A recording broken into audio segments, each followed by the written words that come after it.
Hello, fellow Lyme warriors. This is Claire, and this is a view of my closet. I'm sorry that it's in such bad shape, but I have not had the time, the energy, to be honest, to clean it out. I'm going to start out with a demonstration of what Nystagmus does in the mornings. Only occasionally. Occasionally, it doesn't do it every day. But I caught it today and thought that I would share it with you so you could see what it looks like. So I'm going to demonstrate by going back and forth. I promise I'm not as fat as I appear. I am in my jammies. I've actually gone from a size 16 to a size 12 due to not really eating. So I'm not the fat person that you see. I don't know why I'm so sensitive and have to point that out, but I am. So here's Nystagmus on a bad day.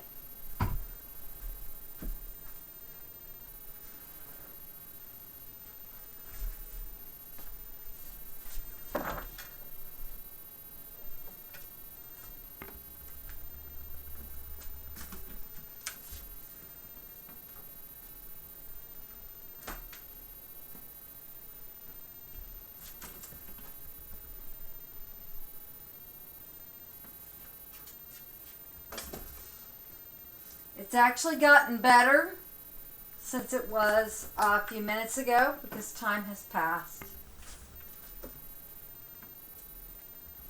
And fortunately, I know where everything is in my house, so I just lean on things as it goes. If I don't lean on things, it becomes very serious. My legs just go out on me.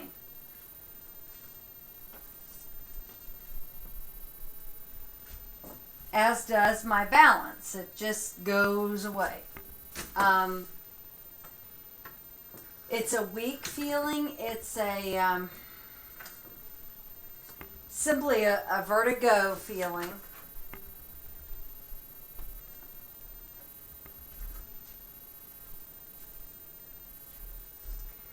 And it goes on for a few hours, so pretty much all I can do is stay in bed.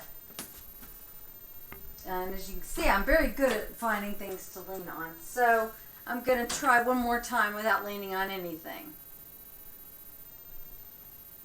If I don't fall.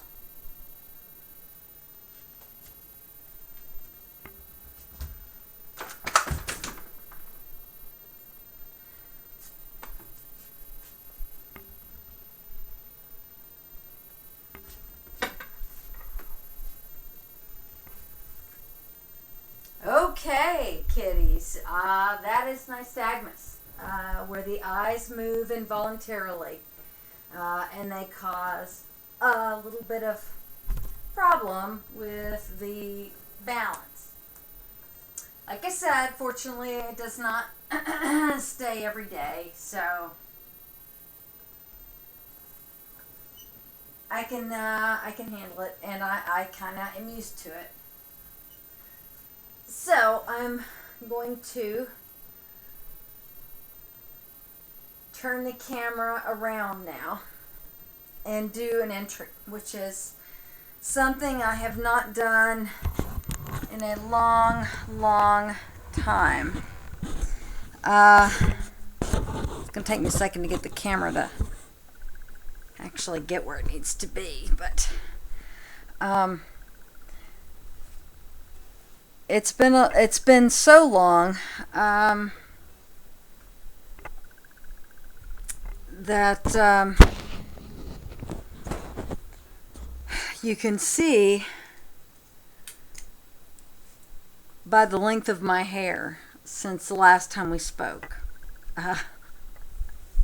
It's been a long time, and I have been pestered by some friends that it's time for me to talk again. So that is my goal. I've got to get my pillow just right or it bugs me. Oh well, I'm going to have to just pretend I don't notice it. It's driving me crazy. I used to not be anal retentive, but that is actually a symptom of Lyme in the brain, as is obsessive compulsive disorder. Um, since we last spoke, my husband has divorced me, and he has moved across the state. He had to move early because his mother had pancreatic cancer. She actually just passed away today. So he did not mean to leave me in the lurch, and had not intended to do that, and I believe that. Um, uh, but that's the that's the gist of it, is that I'm alone. And it can be scary, especially when I can't walk. So all I do is stay in bed when that happens. And it's just for a few hours. So I try to calm myself down by listening to some music, or, you know, just going back to sleep, all those things. Um, I I've developed a few tics, which you may notice in the video, and so I apologize for them. Um, that was one of them. I just caught it. They going. Um, but anyway, uh, my husband leaving me has become a great burden financially, because I've lost, I've lost his income, and so my income has been cut, and that's pushed me over the edge, so to speak. So the Gemsek Clinic has had to cut me into a maintenance schedule instead of a curative schedule. So in other words, they're treating me to keep me from getting worse, but they're not able to treat me to get better, um, because I can't afford it. But that's the story with a lot of Lyme patients, and I'm much more fortunate than many others. So um, I really can't complain. But there is one element that has been very difficult to overcome, and that is that I was hospitalized very recently for several weeks. I developed sepsis from my PICC line. As you can see, it's no longer there. Wrong arm. I knew something looked weird. That's where it was, and I had to have it removed because of the sepsis. I developed it from the PICC line, and I stayed in a rural hospital, which turned out to be a big problem, because you all know that at hospitals there's a PIN system, a personal identification number system. And you have to, if you call in to find out someone's condition, you have to use that PIN. And the person who took me to the ER actually dropped me off, didn't stay to see what was going on, which caused a great deal of grief, because the PIN system was not explained to me, or if it was, I was so drugged that I didn't remember them telling me. All I know is all I remember from the experience is waking up in a hospital room alone, which was a very scary experience. There was no one with me. Anyway, my husband at that point was already in West Tennessee, but he was my point of contact, and my medical point of contact in case of emergency. So for all of you who go into the hospital keep in mind, this might happen to you, they did not call him. They did not tell him I was in the hospital.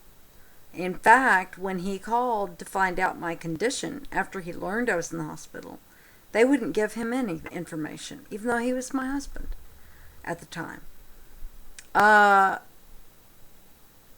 That caused a great deal of a problem because on several occasions the physician told me that I was dying.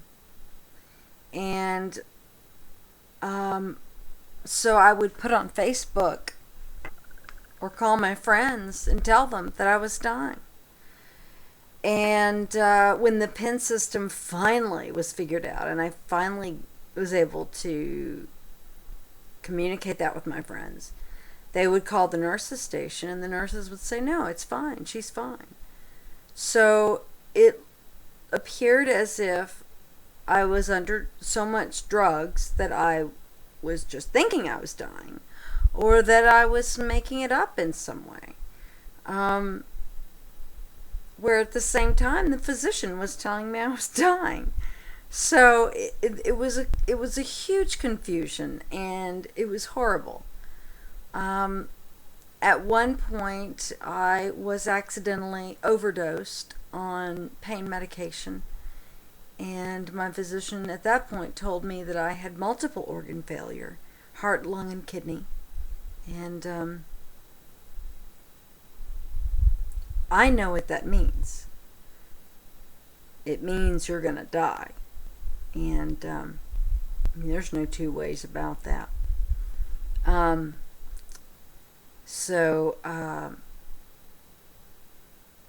It was a bad experience. The kidney failure, unfortunately, turned out to be true. I was in stage 4, which means dialysis.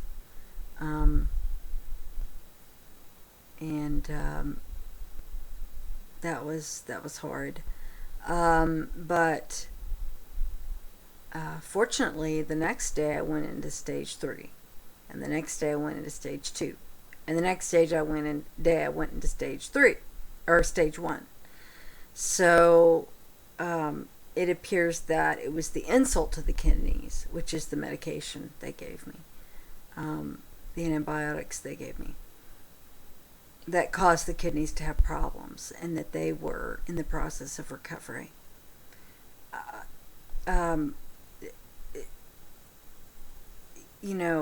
I still am trying to get them out of failure, and it is possible. I was told by the Gemsic clinic it could happen.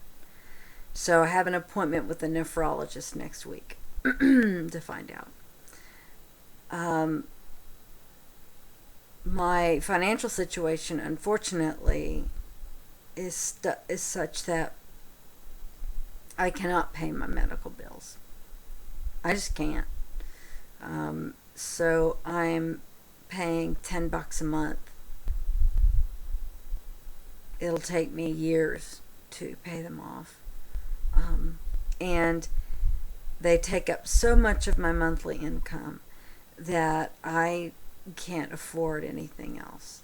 So I am living on grits and cereal and eggs and a few fresh veg, and that's it, which is why I've gone from a size 16 to a size 12. So it's not a healthy thing, but it's the best I can do, and it is what it is. I am applying for disability, but I was already turned down 3 times. So I don't know if that's going to happen. And I don't know how I'm going to find work. I mean, imagine me coming in the morning like that, not able to walk. Being fine one day and then saying, whoop, can't come in, I'm unable to walk.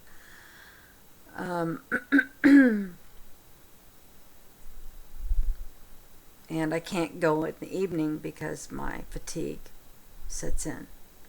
And it's so profound that I can't function. So, I don't know. I honestly don't know what I'm going to do. But right now it is what it is. And I just have to go on my faith, my religious faith, which is Buddhism. And that is helping me tremendously. And my practice is helping me tremendously. So, this is what I'm going through. This is what I'm dealing with. And I'm going to persevere, I hope. People talk about how strong I am. Oh, you're so strong. But I kind of have started to think it really means, thank God you're not crying in front of me, because it makes me uncomfortable. But I don't want to be one of those downers where your friends, see the caller ID and go, oh God, it's Claire. I don't want to pick it up. I don't want to be one of those people. So I'm going to put my best foot forward and march on. Maybe that is strength. I don't know. I just know that I'm really tired. I'm really tired of fighting.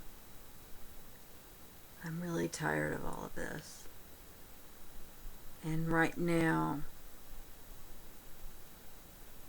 at this moment, at this present moment, all I can go on is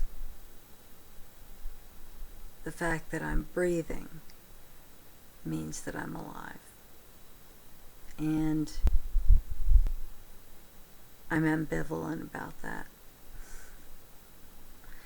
But Khenpo Galwang Rinpoche, my teacher, has said that suicide is the ultimate bad karma.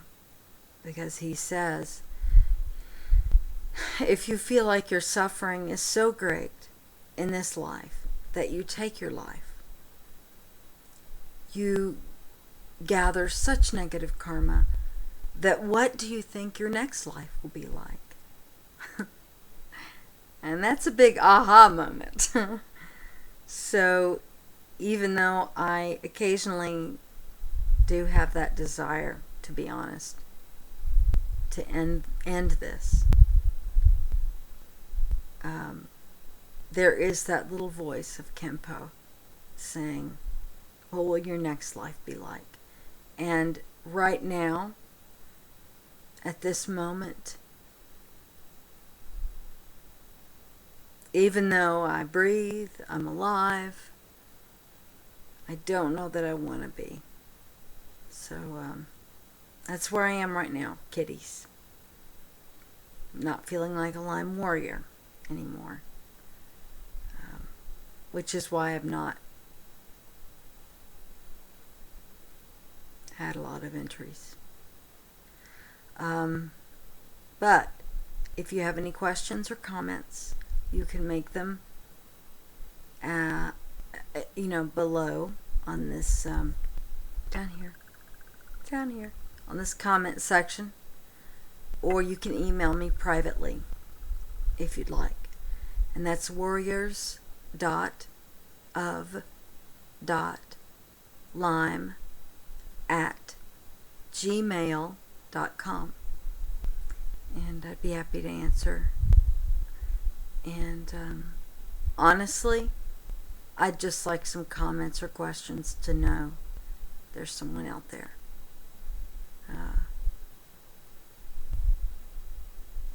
That would be appreciated. So, for today, that's it. I promise there will be more, and it will be more often. I will visit with you more often, I promise. So, thanks for listening, and thanks for watching, and this is Claire signing off. Bye.